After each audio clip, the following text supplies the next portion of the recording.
तो चलिए इसी बीच आपको सीधा यहां से लिए चलते हैं बिहार की ओर, जहां पर मुख्यमंत्री योगी आदित्यनाथ बिहार दौरे पर हैं। पिपरा विधानसभा में जनसभा में संबोधित कर रहे हैं। क्या कुछ कह रहे हैं आप भी सुनिए।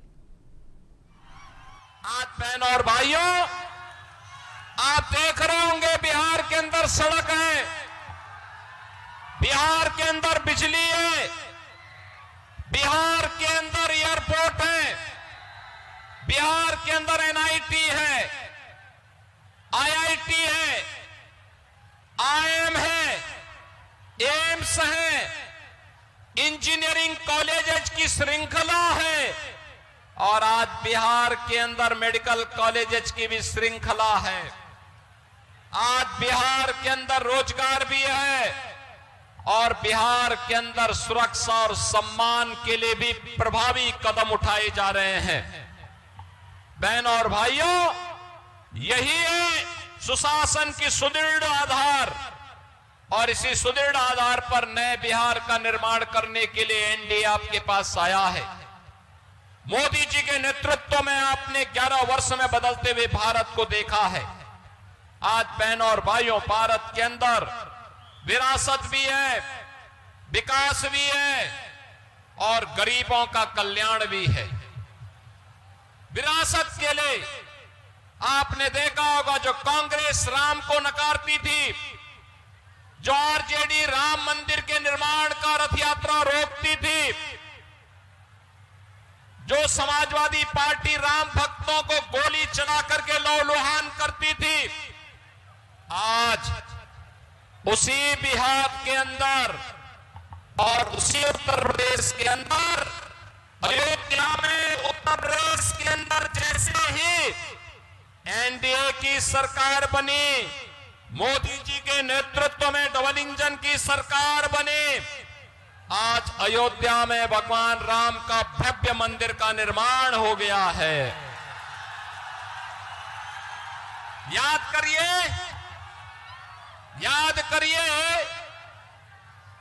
जब राम भक्त कहते थे कि राम लला हम आएंगे, मंदिर वहीं बनाएंगे, एक कांग्रेस, आरजेडी और सपा के सरकारें उस समय राम भक्तों पर गोलियां चला दिया करती थी, लाठियां चलाया करती थी और तब राम भक्त फिर कहता था कि लाठी गोली खाएंगे, मंदिर वहीं। और आखिर राम मंदिर बन गया ना। कोई संदेह है क्या? राम मंदिर बनने के साथ ही अयोध्या में जो इंटरनेशनल एयरपोर्ट बना है वह महर्षि वाल्मीकि के नाम पर बन गया है। वहां का रेन बसेरा निषाद राज के नाम पर बन गया है। वहां पर जो रसोई, जहां प्रसाद मिलता है भक्तों को, वह माता सबरी के नाम पर बन गया है। और बहनों और भाइयों, अगर अयोध्या में भगवान राम का मंदिर, तो सीतामढ़ी में माता जानकी का भी भव्य मंदिर का निर्माण हो रहा है। ये है विरासत और विकास। ये कांग्रेस के लोग भगवान राम और भगवान कृष्ण का तो अपमान करते ही हैं। ये लोग तो अब छठ माई का भी विरोध कर रहे हैं, छठ मैया का भी विरोध कर रहे हैं ये कांग्रेस के लोग। ये महागठबंधन के लोग छठ माई का भी विरोध कर रहे हैं। बहनों और भाइयों, मैं तो आपसे अपील करने के लिए आया हूं, जो आपके राम का विरोध करते हो, आपके आस्था का अपमान करते हो, उनके साथ किसी भी प्रकार की कोई रियायत नहीं होनी। उन्हें वोट देकर के अपने वोट को जाया नहीं करना चाहिए। मोदी जी के नेतृत्व में आपने बदले हुए भारत को देखा है। आप सोचो, 80 करोड़ लोगों को फ्री में राशन। ये महागठबंधन की सरकार थी, आरजेडी की सरकार थी। ये राशन क्या देते? ये तो पशुओं का चारा भी खा गए थे। आज आप देखो, मोदी जी 80 करोड़ लोगों को फ्री में राशन, और अगर पिपरा के लोग, मैसी के लोग, मोतिहारी का कोई व्यक्ति गरीब देश के अंदर किसी भी कोने में है, अगर यहां बना हुआ राशन कार्ड से वहां राशन लेना चाहता है तो वहां भी उसको राशन मिल जाएगा, कोई रोक टोक नहीं है। ये है one nation one ration card. कोई बीमार हो गया, पैसा नहीं, आयुष्मान कार्ड है उसके पास, 5 लाख रुपए हर वर्ष देश के अंदर कहीं भी जाकर के वो उपचार करा सकता है, कोई उसको मना नहीं कर सकता है। ये है एनडीए की मोदी जी के नेतृत्व की सरकार। बहनों और भाइयों, गरीब को मिलने वाली सुविधा किसी दलाल और किसी बिचौलिए का मोहताज नहीं, बल्कि उसको मिलने वाली सुविधा सीधे जनधन अकाउंट के माध्यम से उसके खाते में पैसा जाएगा।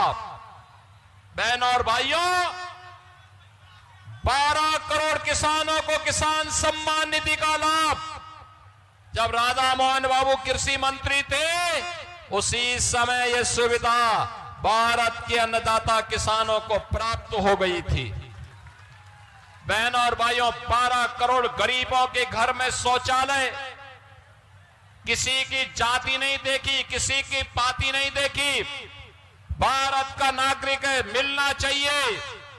नारी गरिमा की भी रक्षा हुई और साथ साथ स्वच्छता के कार्यक्रम को भी आगे बढ़ाने में मदद मिली।